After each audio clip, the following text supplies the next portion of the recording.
Hello, everybody. Dave Neal here, stand-up comic, and we are discussing some Bachelor Nation news. As you can see right here, it's our good friend Karl, the motivational speaker, or as I like to call him, Phony Robbins. This is Phony Robbins here. Like I said, he's got less soul than a Payless sneaker. All right, folks, here he is. He's the villain. This is what I love about this latest season of Bachelorette, Katie Thurston's season. We've just wrapped up on week 2, and you don't know who's going to be the villain. You can look at people's hairline and be like, oh, the way he gels his hair, this guy's going to be trouble, or this guy's from Boston, he'll fight anybody. This guy will fight anybody, anybody that doesn't have a Red Sox hat on. He's an arch enemy, bro. It's either us versus them. You know what I mean? Come on, I'm from New England. I know how it works. Go Brady. Always player in my eyes. All right, we miss you. Come back.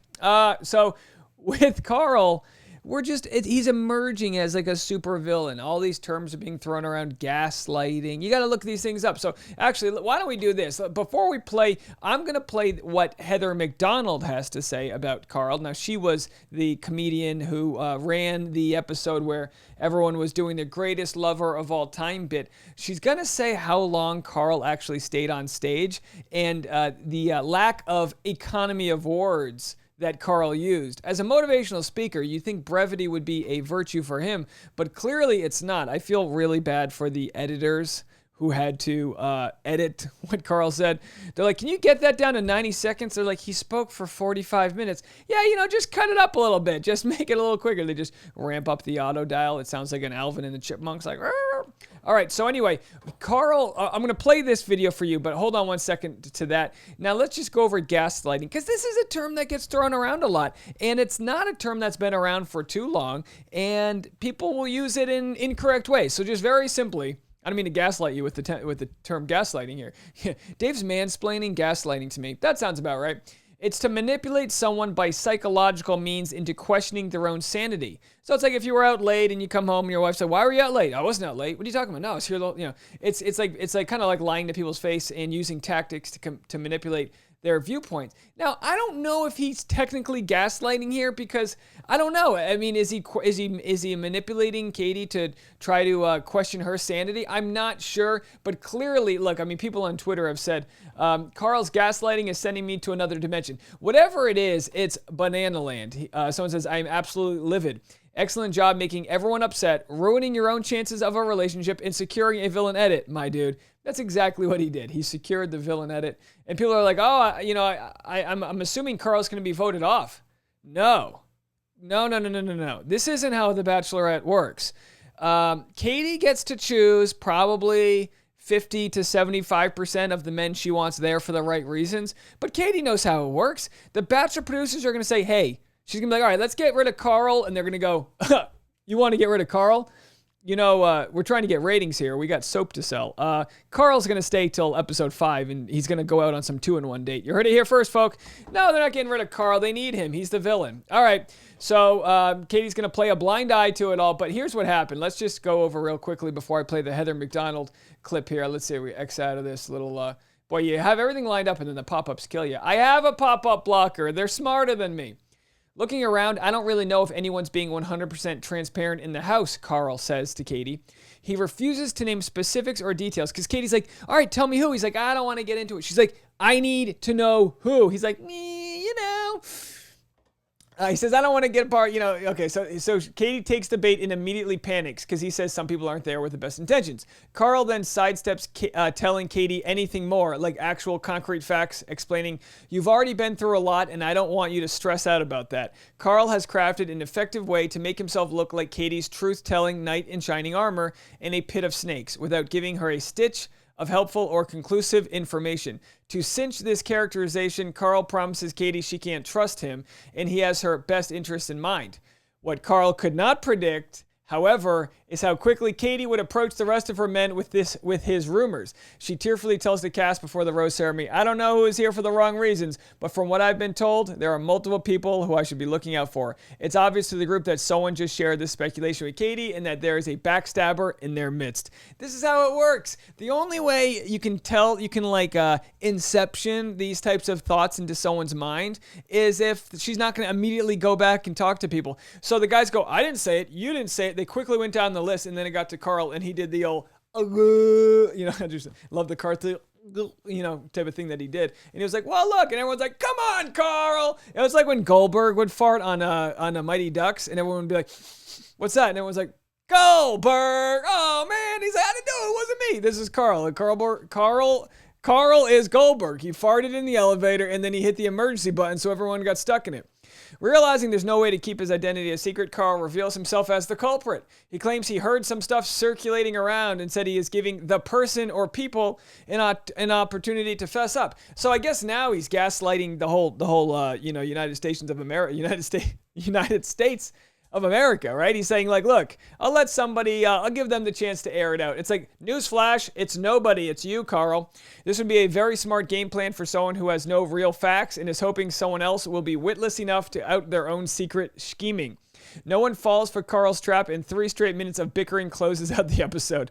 All right, there it is. Karl's puppet mastering and the angry aftermath of the manipulation is not unique. Every season of The Bachelor and Bachelorette has an easy-to-identify villain. However, most recent Bachelor Nation baddies come with a streak of true, real-world darkness that the series often fails to properly handle. The Bachelor 2021 was so enamored with the machinations of Victoria Larson, who actively belittled various women of color, viewers missed out on the love stories and friendships of the cast. Victoria's accomplice, Anna Redmond, was given more of a chance to show her humanity than the women she falsely labeled as a sex worker, Brittany Galvin.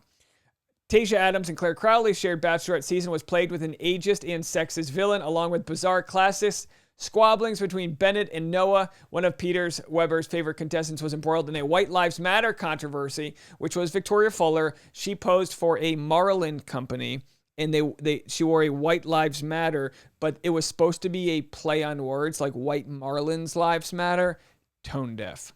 One of Peter Weber's favorite contestants, and Hannah Brown's longtime frontrunner, was a sex-negative slut shamer. What? Okay. Yeah. All right. For better or for worse, yeah, sure. In one of the most upsetting plot lines in Bachelor Nation memory, Rachel Lindsay's season as the first black bachelorette involved a racist. So the list goes on and on. Now the question with Karl is like, is this innocent? Is it how deeply is this going to play into the rest of the season as far as wedging goes? To me, it seems like they kind of outed him as the culprit so quickly that the cancer doesn't have a chance to spread. It's like, there's a lump. It's Karl. Get him out. They masticized Karl, okay? He's gone. Karl, is that the right term? Karl, who is a black man, has none of the distracting and offensive baggage. In fact, Karl's race currently has nothing to do with his narrative. And many other BIPOC men are his biggest critics, thereby mitigating the threat of white cast members attacking a single black person en masse, which is plausible considering the franchise's track record. God, that's a really good way to look at it. That no one's talking about race or gender here. Everyone's going, hey, that guy's a idiot. You know what I mean? Karl simply seems to want to win the game of The Bachelorette as he views it. Bachelorette telegraphed, and this is why he's single, right? He goes, I'm single because I've been worried about work so much. It's like, yeah, maybe, or you think of dating as the Hunger Games, and until we put on that white face makeup, Hunger Games style with a little stupid lipstick, you know what I mean? The big hair. All right. You need to get the F out of my way, and later shadowboxed alone in a corner like he's preparing to fight someone. Over the premiere episode, Karl repeatedly presents the season as a chance to best his fellow contestants rather than connect with Katie. I love the competitiveness, and I'm looking forward to a fight to the death for Princess Katie. I feel like I have to, he's like, Princess Katie, that's her name, right? As long as Karl remains on The Bachelorette, this ruthless drive will be his singular motivation. In the wake of so much demoralizing Bachelor Nation drama, you should welcome it. Yeah, it's kind of harmless in the sense that it's like a clear-cut simpleton bad guy. It's like, we know the villain, we know he's bad, the character's not that complex. He's going to be around for a few more episodes because that's what Bachelor producers do, and we don't like him. He is kind of tone deaf, and people say, how the hell were they able to cast him on the show? It's like, are you kidding me? The guy's tone deaf. He's like, I'm going to treat this show like Hunger Games. The producers are like, and tell me more. And I'm a motivational speaker, and I can't find love. Keep going. And I'm going to view Katie as the conqueror of all dreams. Keep going. And I'm going to, it's like this is tailor-made villain edit. All right. So let's see what Heather MacDonald has to say about his preparation for the greatest lover of all time stage time. Each person in the group date got stage time to present why they're the greatest lover. I just showed you the video of Connor, who just destroyed it as a musician. He really, and I mean that in a good way, he is very talented, killed it. And then we have a motivational speaker who brings up a cardboard cutout. Let's just watch. So, okay, so then I go over to Christian, who is Mr. Boston, really strong Boston accent. Yeah. And he's in the same room. Sorry, this is Christian first, and then Karl's next. So hang on, watch this. Like kill it on this clever song that he wrote in 2 minutes. So he's like, oh, I don't know what to do. You know, and I was like, oh my God, this little baby, like, let me help him. So I was like, you know, if this is about being the greatest lover and being married, I've been married for 21 years, it's not all about the boning. Like, a bigger turn on is walking and seeing your husband with a baby strapped to his body vacuuming. Like, then you're like, yeah, let's fuck. Like that, like, let's throw the baby to grandma. Like, there's nothing better than that. Yeah. So I'm like, what can you do? Like, are you handy? Could you fix something in the house? Do you know how to work the remote controls? Like, do you know, like, can you cook a little? Like, how are you going to get her so relaxed that then you can show her that you're the greatest lover? So he was like, and so he did really well. And then afterwards, they wouldn't really let me talk to them, but he was just like, he was adorable. He was adorable, and he was like proud he did well. Now, this one guy, I'll tell you which one he is. He started all the shit last night. All right, now it's Karl's chance. Karl. Wait, why can't I find his face? Okay, I point to him. That was my biggest question for Karl. you. Was it as bad? He's the motivational speaker, right? Was it as awkward or as bad as they made it seem? My God, you guys, first of all, when I would go and talk to some of them, I said, okay, just like, I'm a comedian. Like, just know, like, keep it tight. Keep it tight. Like, I'd be like, he's like, and then I'm going to go through 6 things. And I'm like, I'd keep it to 3. Like, you know, you're trying to offer some, I'm just like, as a mother, married woman, successful marriage, comedian, performer, like, you're like, I'm just here as a resource. And if you ever wanted your friends to think you were a professional home designer, well, now you can with Article. Made from natural materials. Just move past it. In your backyard. Or go to article.com. When upgrade your immune system. Hold on. To drinks Hang with me, folks. They're refreshing flavors. Go to motivational speaker. So I'm like, how old is Karl? 34. He seems younger than 34. That, actually.